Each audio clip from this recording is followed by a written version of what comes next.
Willie Revillame na pikon na tinawag na mayabang. Christy sinambatan sa kondo at sasakyan. Tumalak to the max ang wawawan host na si Willie Revillame sa kanyang programa nitong Martes tungkol sa mga taong natulungan daw niya pero in return ay binabash siya.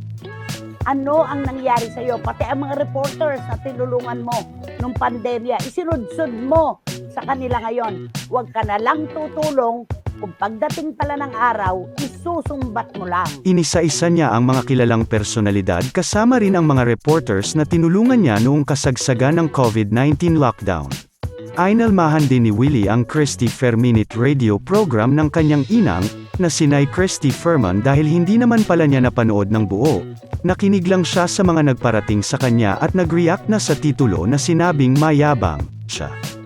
Ayon kay Nanay Christy, Martes pa lang ng gabi ay marami nang nagtatanong sa kanya pero hindi pa niya masagot kasi katwiran niya, gusto niyang mapanood muna ang wawawan at ang nasulat sa isang showbiz website para klaro sa kanya.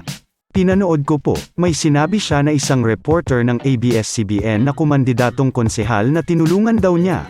May celebrity daw na binira siya. Itong celebrity na ito. Makadiyos pa ang datingan at nung ikasal daw ang kapatid, tumira pa yata ang mga magulang sa bahay niya.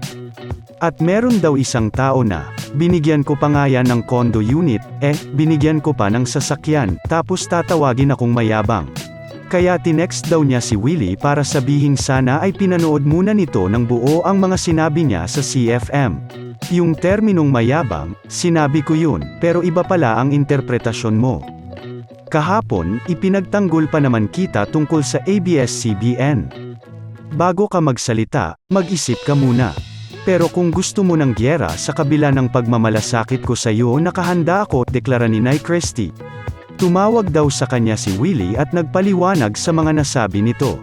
Diretsahan din namang sinabi ni Nay Christy na ang pinakaayaw niya ay yung tumutulong pero nanunumbat.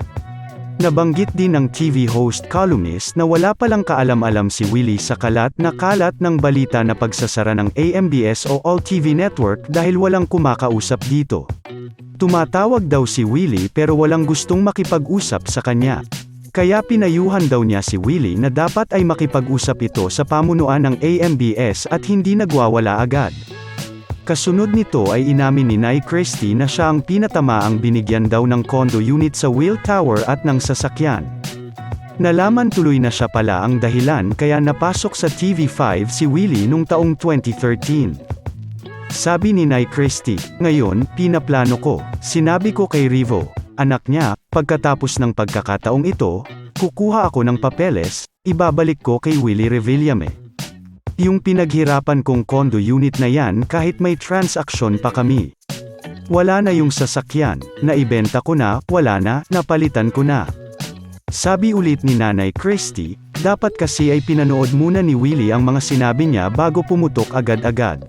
Tungkol naman sa usaping walang utang na loob ay ipinagdiinan din ni Nay Christy na pareho silang nagkatulungan at walang dapat tanawin ang isa't isa. Anong utang na loob ang dapat kong tanawin sa'yo? Magbilangan tayo, Willie Revillame.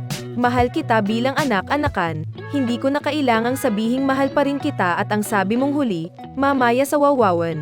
Magsasalita ako, hihingi ako ng tawad sa'yo. Aabangan ko yan, Willie Revillame.